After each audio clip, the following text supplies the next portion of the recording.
What's going on, everybody? Welcome back to Talkin Sports with Jake. Hope all doing well. My apologies for the delay on the NBA preview. I'm gonna have to delay that until next week. I know the season we've played, each team has played a game or two so far. I'm gonna have to push that back. That's going to either be tomorrow or on Monday. Hopefully tomorrow. That's the plan. If not, definitely on Monday. But for now, we got game picks because it is Game Picks Thursday. But a few other things. Let's do our little miscellaneous roundup for sports. Florida Panthers head coach Paul Maurice. He's had obviously a long career as a coach. Was in Winnipeg for a long time. He's bounced around. He's been in Florida the last couple of years and did a great job. He has done a great job. He's been to the Cup final 2 years in a row. Of course, God was done last year, beating the Edmonton Oilers in 7 games, so they extend him. Definitely a good move. Seattle Seahawks make a trade. Of course, trade deadline is coming up at the end of the week. Next week, I believe. They got Ernest Jones, linebacker from the Tennessee Titans. They send linebacker Jerome Baker and a 4th-round pick the other way to the Tennessee Titans. Ernest Jones is a very solid linebacker. He has had a very good year. He's had over 100 tackles each of the last 2 years. On his way there again. This year has 44 tackles combined and 2 pass defenses, 3 tackles for loss. He's been a very good linebacker for the Tennessee Titans. They sent him to Seattle. Seattle sends Jerome Baker back to Tennessee. He's got 37 tackles and a sack on the year. So he's also a solid linebacker as well. But Jones is definitely a better player. And Seattle upgrades their linebacker corps for sure with that move. And then we have a Japanese starting pitcher, Shinosuke Agasawara. My apologies if I said that wrong. But he is going to be posted to Major League Baseball. He's been in Japan for a while. He's only 26 years old, so he's not super old. He's been in Japan since 2016. He bounced around a bunch of different teams. He's been there for 9 years. He's had very good years. The last few years, he had a 3.77, 25 starts in 2021. In 23 starts, 2.85. In 2023, he had 3.59 and 25 starts. He had 3.68. And he had 3.12 in 24 starts this past season. He's a very solid starting pitcher. He's going to be posted to Major League Baseball. He'll have 45 days to sign, or he'll have to go back to Japan.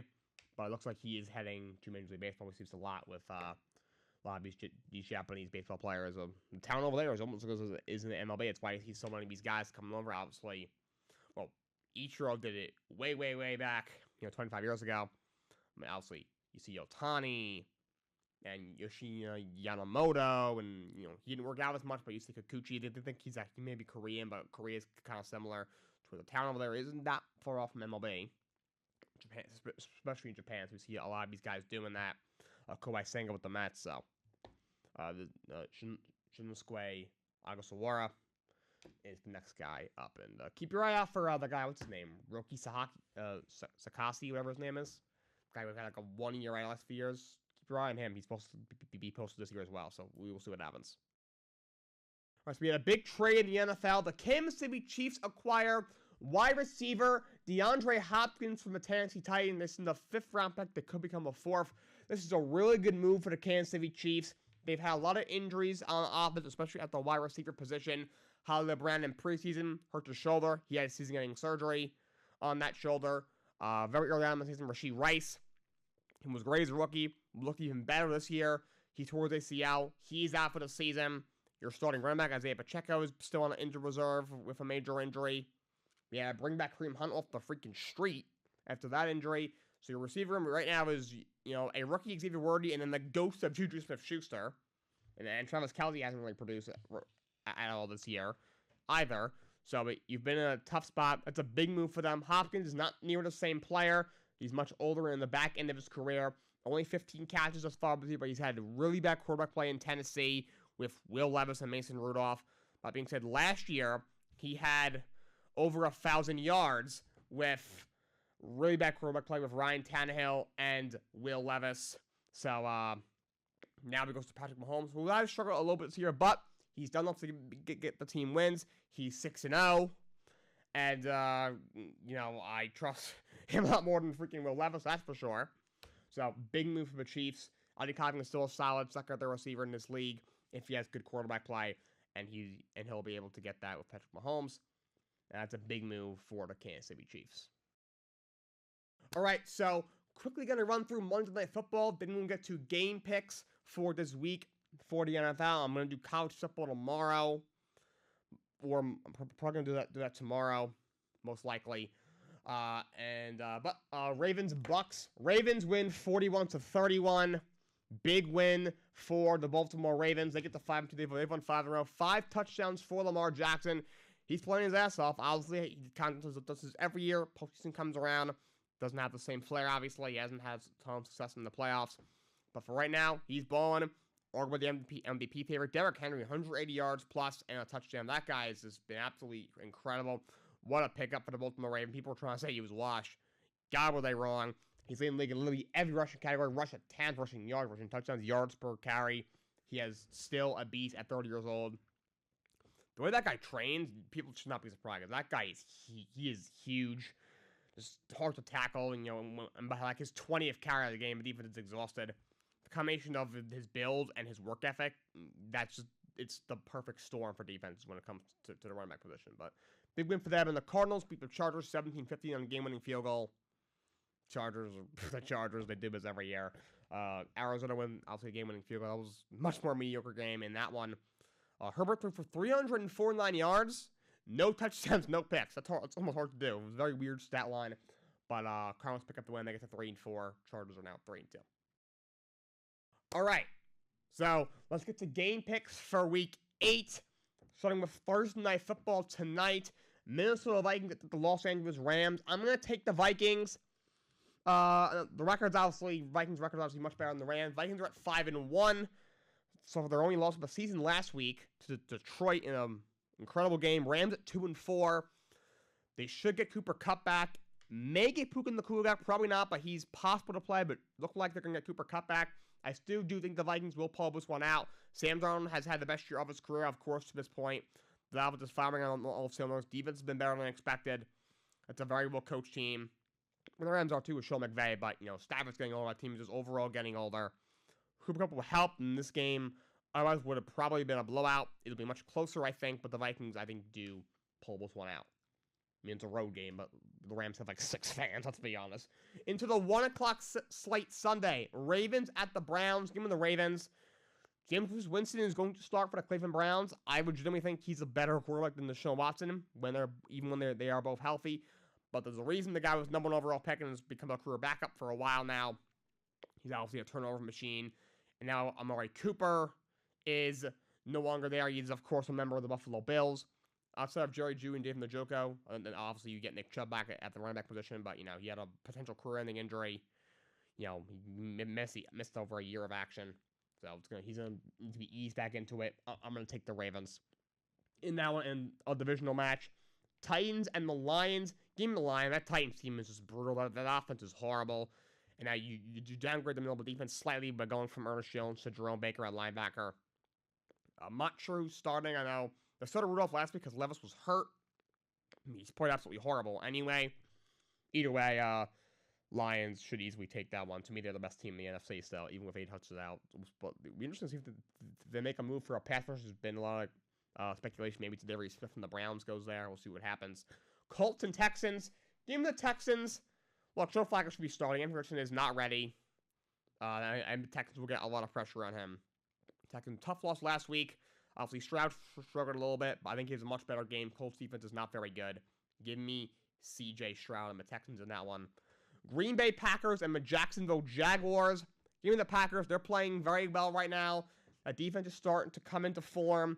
Jordan Love overall has played well. That's a very good team. Jacksonville is really bad. They're 2-5. They're poorly coached with Doug Peterson and that staff. Trevor Lawrence overall has not played well. They can't stop anybody on defense. Green Bay should cruise in that one. Arizona Cardinals at the Miami Dolphins. I'm going to take the Cardinals, actually. Looks like Tua is once again not going to play in this one. So it's going to be Tyler Huntley. The offense has looked really rough with Tyler Huntley. Arizona's not great either. Kyler is very inconsistent. But look, he's got Marvin Harrison. If you can get him the freaking ball, that would be great. But Miami looks really, really rough. Give me the Arizona Cardinals to win that game. New York Jets at the New England Patriots. This is just a god-awful game.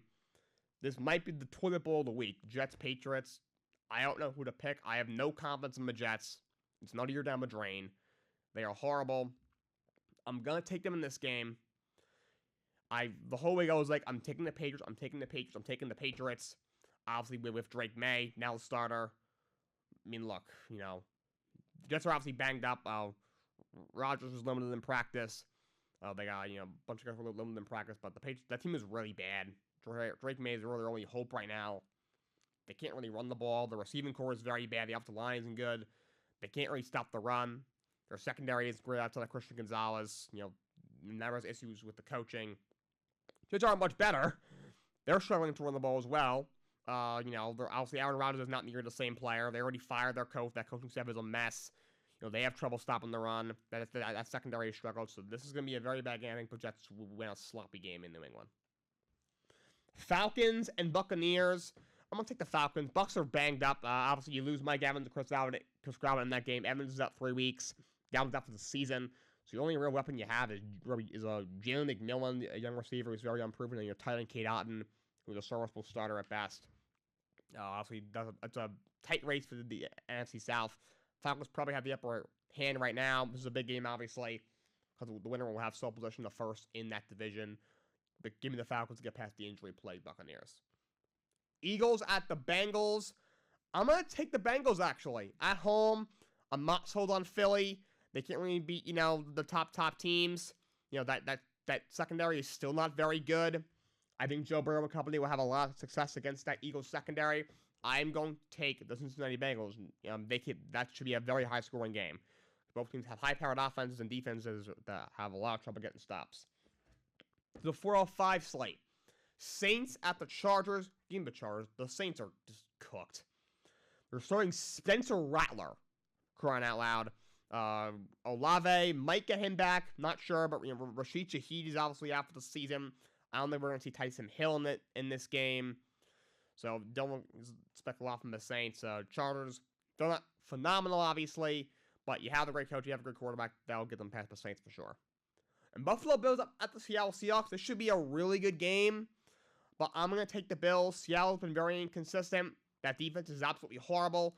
Obviously, Bills don't have Amari Cooper. He looked pretty good in his first game with the Bills. I'm sure now, with another week of practice under his belt, he'll look even better. Give me the Bills and probably a higher scoring game. 425 slate. We got 3 games. Bears, Commanders. I'm going to take the Bears, actually. I don't think Jane Daniels plays in this game. If he's not 100%, he really should not play. There is no reason for him to play. Caleb hasn't looked great, but the Commanders' defense isn't anything special. That defense is really good. I think Marcus Mariota will have some trouble with that Bears defense. I think the Bears get past the Commanders. Panthers, Broncos. I may have to stand corrected with the toilet bowl this week. Panthers, Broncos. The Broncos are 4-3. They've got somewhat lucky so far this season. I was gonna take the Panthers, but Bryce Young is now starting again. I have no confidence, my dude. Give me Denver. That Denver defense has played really well this year. I think they're gonna give Bryce some hell. Now Bryce is honestly only starting because they don't got in a car accident, so he got hurt. Obviously, thankfully he's okay. But I think Denver will surpass. And again, they take advantage of their schedule and we'll get to 5-3 on the season. That's absolutely crazy. And then Chiefs and Raiders. Give them a Chiefs. That Raiders team is absolutely horrible. They just went back to Gardner Minshew with Aiden O'Connell hurt. And we're actually going to get a mic request on my Twitter space. It is Redbox. Haven't talked to him in a little bit. So let's get the conversation started. Redbox, how's it going? First of all, you changed your name you changed your ad on Twitter. I did, yeah.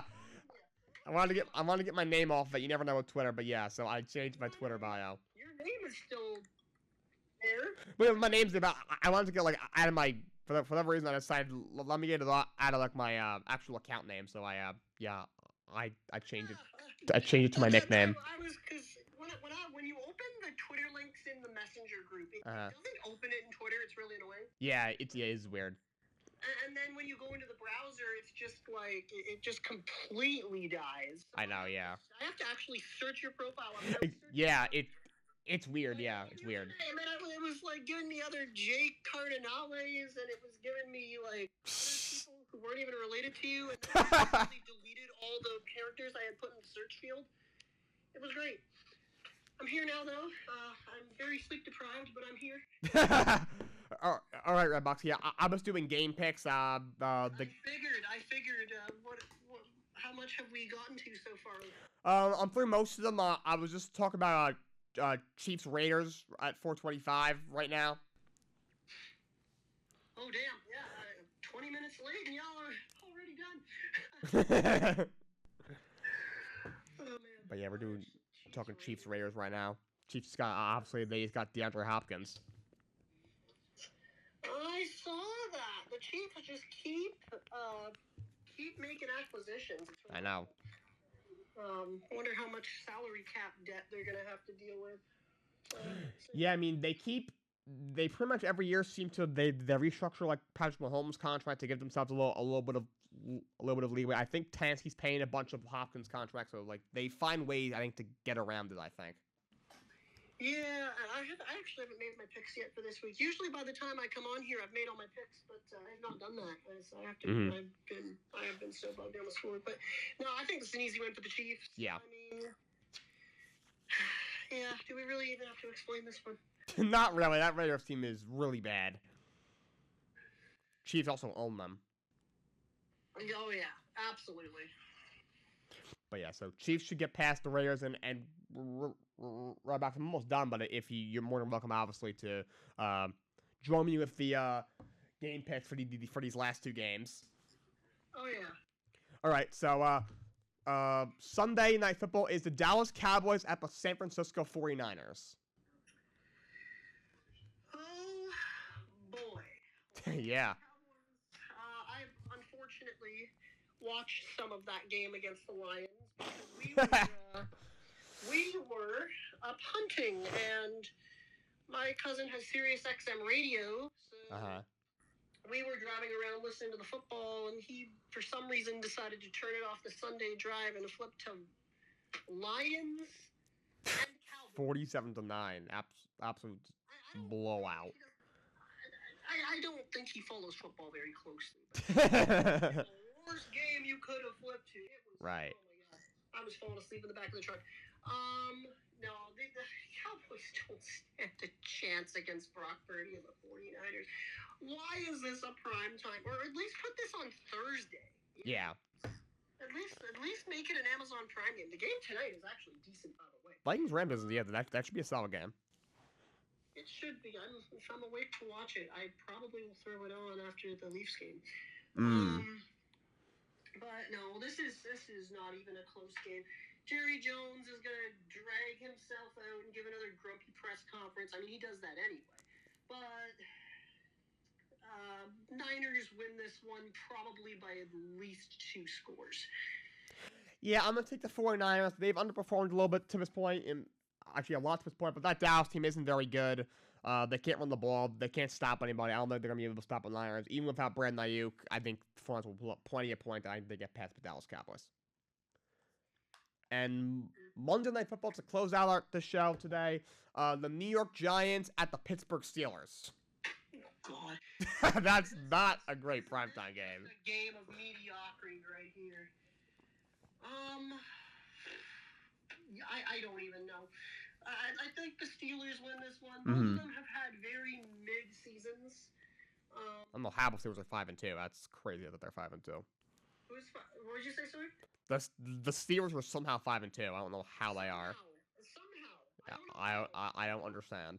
They've looked terrible. I know. Like 3 of those 5 wins. I know. They probably should be 3 and 4 at the very least. Yeah. Then again, they're playing the Giants this week, so the Steelers improved to 6-2. I cannot believe that's insane. Came out of my mouth. But yeah, I'm also taking the Steelers. That Giants, I think they have the worst offense in the league because that defense is really good, certainly top 10 in the league, and they still are losing games. They are just brutal. Daniel Jones is horrible. The run game isn't great. Just the lines, and now if Andrew Thomas on the offensive line, the offensive line's a mess now. So, in a low-scoring, probably boring game, Pittsburgh gets by. Oh yeah. All right. That's all I got for you guys today. I will be back tomorrow at normal time. Redbox, thank you for hopping in at the end here. And until next time, so long. Have a great day.